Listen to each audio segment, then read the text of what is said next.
नमस्कार दोस्तों, आप देख रहे हैं यूके एंटरटेनर प्रशांत के साथ। आज की हमारी कहानी नैनीताल हॉरर स्टोरी का दूसरा भाग है।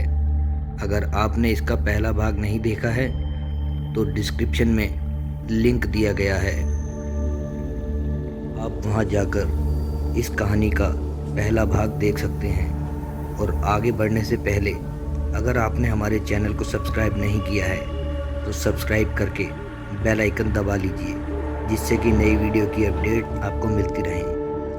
उस लड़की की इतनी बात सुनते ही हम दोनों बेहद ही घबरा गए थे, क्योंकि उससे बात करते समय हम लोगों का ध्यान उसके पैरों की ओर गया, जो कि उल्टे थे और मानो वो लड़की हवा में तैर रही हो। और इतना देखते ही जुगनू तेजी से चिल्लाया, जान बचानी है तो भाग। और ये सुनते ही हम ऊपर की ओर भागने लगे। हम दोनों बेतहाशा दौड़े जा रहे थे और अब हमें हमारा हॉस्टल सामने नजर आने लगा था। पर अगले ही पल वो चुड़ैल बहुत ही भयानक रूप में आकर हम दोनों के सामने खड़ी हो गई। और इस मंजर को देखकर हम दोनों बेहाल हो गए, क्योंकि उसका सर उसके धड़ से अलग उसके हाथों पर था। उसके गले से खून टपक रहा था और हंसते हुए बोली, कहां तक भागोगे? हम दोनों ने बचाओ बचाओ चिल्लाना शुरू किया। मैं मन ही मन हनुमान चालीसा पढ़ रहा था। वो करीब आती चली जा रही थी। अपनी मौत को इतना करीब देखकर हम दोनों ही बेसुध हो गए और बेहोश होकर जमीन पर गिर पड़े। अगली सुबह जब हम दोनों की आंख खुली तो हम दोनों अपने हॉस्टल में थे और सब लोगों ने हमें चारों तरफ से घेर रखा था।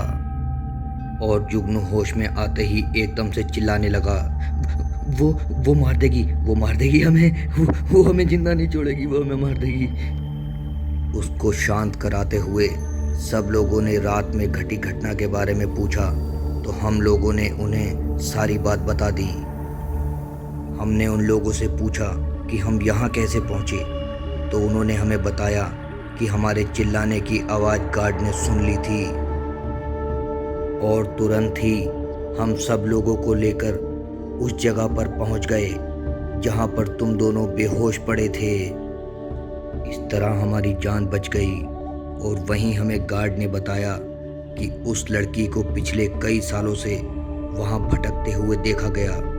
वहां के लोग बताते हैं कि वो लड़की बेहद खूबसूरत हुआ करती थी और एक लड़के से प्रेम करती थी, और साथ ही साथ दूसरी ओर वहां के एक अंग्रेज अफसर की नज़र भी उस लड़की पर थी।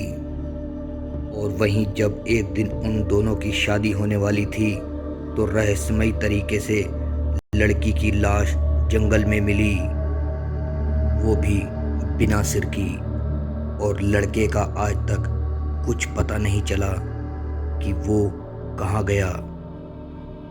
और तभी से यह किस्सा चला आ रहा है कि वो आज भी अपने पति को उसी जंगल में ढूंढती है।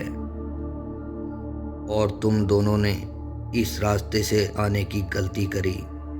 यह सुनते ही हम दोनों के होश उड़ गए थे और साथ ही साथ हमने ऊपर वाले को धन्यवाद दिया कि हम दोनों सही सलामत बच गए थे।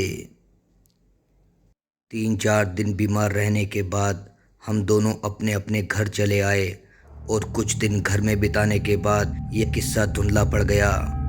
पर आपको आज यह किस्सा दोबारा सुनाते हुए मेरी रूह कांप उठी और मानो ऐसा लगा जैसे कल ही की बात हो।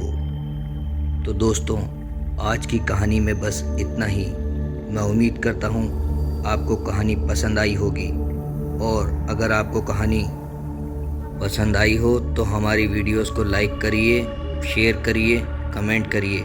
मैं मिलता हूँ नई वीडियो में, तब तक के लिए बाय, टेक केयर।